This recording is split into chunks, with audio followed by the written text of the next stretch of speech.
ऐसा प्रायः देखा जाता है कि जब आपने म्यूचुअल फंड में इन्वेस्टमेंट किया था, तो जिस वर्ष में जिस समय में किया था, उस समय वो टॉप परफॉर्मर फंड था। ये टॉप परफॉर्मर फंड या तो आपने अपने एनालिसिस के हिसाब से सेलेक्ट किया था या आपके किसी एडवाइज़र या आपके किसी फ्रेंड्स ने रिकमेंड किया था और वो सही में टॉप परफॉर्मर उस समय का फंड था। लेकिन साल 2 साल के बाद देखते हैं कि वो फंड अब टॉप परफॉर्मर ना रहा, बल्कि उसकी जगह पे कोई दूसरा फंड टॉप परफॉर्मर हो गया। और इस परिस्थिति में एक कन्फ्यूजन होता है कि 2 साल पहले कोई और फंड टॉप परफॉर्मर था, आज कोई और है और कल कोई और हो गया। तो इस परिस्थिति में एक कॉमन इन्वेस्टर को क्या करना चाहिए? मैं डीएम झा, आप देख रहे हैं स्टोन टैक्समैन चैनल। यदि इस वीडियो से आपको कोई नई जानकारी मिले या ये वीडियो आपको पसंद आए, इसको लाइक करें, अपने फ्रेंड्स के साथ शेयर करें, कमेंट बॉक्स में यस लिखें। और यदि आपको लगे कि इसमें ऐसी कोई बातें नहीं है जो पहले से आपको नहीं पता थी या ये वीडियो ही आपको पसंद ना आया हो, कमेंट बॉक्स में नो लिखें। और यदि आपकी रुचि इन्वेस्टमेंट, खासकर म्यूचुअल फंड इन्वेस्टमेंट, बैंकिंग और डायरेक्ट टैक्सेशन में है और अभी तक आपने मेरे चैनल को सब्सक्राइब नहीं किया है, तो मेरे चैनल को सब्सक्राइब करें और ऑल बटन पर क्लिक करें ताकि मेरे सभी नए वीडियो की नोटिफिकेशन आपको लगातार मिलती रहे। मैं चर्चा कर रहा था कि ऐसी दुविधा कि कोई फंड 2 साल पहले टॉप परफॉर्मर था, आज कोई और परफॉर्मर हो गया, कल कोई और परफॉर्मर हो गया, तो आखिर इस परिस्थिति में हमें क्या करना चाहिए? क्या हर साल हमें एक नए फंड ऐड करना चाहिए या कुछ और करना चाहिए? फ्रेंड्स, इसके लिए आप तो सबसे पहले आप ये करें कि पोर्टफोलियो में जो भी फंड हैं, जिस सेगमेंट के भी फंड हैं, उस सेगमेंट को ये देखें क्या ये इन्फॉर्म क्लास में है या ऑन ट्रैक क्लास में है या ऑफ ट्रैक क्लास में है या आउट ऑफ फॉर्म क्लास में है। और किस फंड को इनफॉर्म में डाला जाए या आउट ऑफ फॉर्म में डाला जाए या ऑन ट्रैक में डाला जाए या ऑफ ट्रैक में डाला जाए, इसको डिसाइड करने के लिए 8 पैरामीटर्स हैं और उस पैरामीटर्स के हिसाब से फंड को क्लासिफाई करते हैं इन चारों में से किसी एक क्लास में। वो 8 पैरामीटर हैं। सबसे पहला पैरामीटर है परफॉर्मेंस वर्सेस कैटेगरी, यानी आपके म्यूचुअल फंड का इंडिविजुअल परफॉर्मेंस कंपेयर करें उसके उस सेगमेंट के एवरेज परफॉर्मेंस से, उसके बाद डिसाइड करें कि ये आपको किस क्लास में रखना है। उसके फीचर्स की बातें अलग करेंगे। दूसरा पैरामीटर है रिसेंट मोमेंटम, उस पर्टिकुलर फंड का रिसेंट मोमेंटम क्या है उसके बेसिस पे क्लासिफाई करते हैं। तीसरा है कंसिस्टेंसी, कंसिस्टेंसी का मतलब उसका जो परफॉर्मेंस, जो रिटर्न है वो कितना कंसिस्टेंट है, कहीं ऐसा तो नहीं लास्ट ईयर इनका ट्रेलिंग रिटर्न 40+% था और इस साल अभी तक जो है वो या तो सिंगल डिजिट में है या नेगेटिव में रिटर्न। यदि ऐसा है तो ये इनकंसिस्टेंट फॉर्म है। तो कंसिस्टेंसी ऑफ परफॉर्मेंस के बेसिस पर भी फंड को क्लासिफाई करते हैं। चौथा है रिस्क एडजस्टेड रिटर्न, यानी सिंपल शब्दों में यदि बातें करें कि इनका शार्पे और शॉर्टिनी रेशियो के बेसिस पर भी क्लासिफाई करते हैं कि ये इन फॉर्म है या आउट ऑफ फॉर्म है।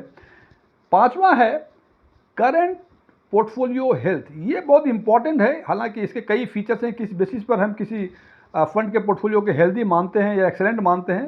हालांकि इसकी चर्चा आज हम नहीं कर पाएंगे, बिकॉज कि वो चर्चा यदि करेंगे तो ये वीडियो काफ़ी लंबा हो जाएगा। तो करंट पोर्टफोलियो हेल्थ के बेसिस पर भी हम क्लासीफाई करते हैं फंड को। उसके बाद है फ्रेश एसआईपी। फ्रेश एसआईपी कहने का मतलब है कि या तो आप फ्रेश एसआईपी करना चाहते हैं या ऑलरेडी आपकी एसआईपी चल रही है। उस पोजीशन में कौन सा फंड आपके लिए सूटेबल है या अनसूटेबल है, इसके बारे में बातें करेंगे। इसके बाद करें कि यदि आपकी एसआईपी के थ्रू या लमसम मोड ऑफ इन्वेस्टमेंट के थ्रू बहुत सारे पर्टिकुलर फंड के यूनिट्स एक्यूमुलेट हो गए हैं और यदि ये फंड इनफॉर्म में है या आउट ऑफ फॉर्म में या ऑफ ट्रैक ऑन ट्रैक किस में भी, तो क्या एक्शन लेना चाहिए। और आठवां है इन सारी चीज़ों को मिला के यदि कोई पर्टिकुलर फंड आपके पोर्टफोलियो में है और आपने इस बेसिस पे क्लासिफाई कर लिया कि इनफॉर्म है या आउट ऑफ फॉर्म है, तो आपको क्या एक्शन लेना चाहिए। आज की वीडियो में चर्चा करेंगे मिड कैप सेगमेंट के उन सारे फंड्स की जो ऑन ट्रैक क्लास में क्लासिफाई किए गए हैं ऑन द बेसिस ऑफ जो 8 पैरामीटर्स या 7 पैरामीटर्स बताए उसके बेसिस पे। और इस फंड का हम देखेंगे 3 साल का रोलिंग रिटर्न और ट्रेलिंग रिटर्न की क्या स्थिति है। आज के दिन में मिड कैप सेगमेंट के 33, 34, 35 फंड के आसपास हैं। उन 34-35 फंडों में से, जैसे मैंने इसके पहले वीडियो में चर्चा की थी कि 9 फंड इनफॉर्म के हैं और आज की वीडियो में जो चर्चा कर रहे हैं ऑन ट्रैक फंड की, वो केवल 7 हैं। और ये फंड है बंधन। बंधन का रोलिंग रिटर्न अवेलेबल नहीं था, इसलिए उसके बारे में चर्चा नहीं की है। इनका ट्रेलिंग रिटर्न 3 साल का जो है 21.4% है। दूसरा फंड है बड़ौदा का पीएनबी परिवास। इनका 3 ईयर्स का रोलिंग रिटर्न 24.1% है और 3 साल का ट्रेलिंग रिटर्न यानी CAGR 21.9% है। तीसरा है केनरा रोबेको का मिड कैप फंड। इनका भी 3 साल का रोलिंग रिटर्न अवेलेबल नहीं था, इनका लेकिन 3 साल का जो ट्रेलिंग रिटर्न है वो 20.2% है। चौथा है IT कैप सेगमेंट, इनका 3 वर्षों का रोलिंग रिटर्न 25.6% है, जबकि 3 सालों का ट्रेलिंग रिटर्न 24.1% है।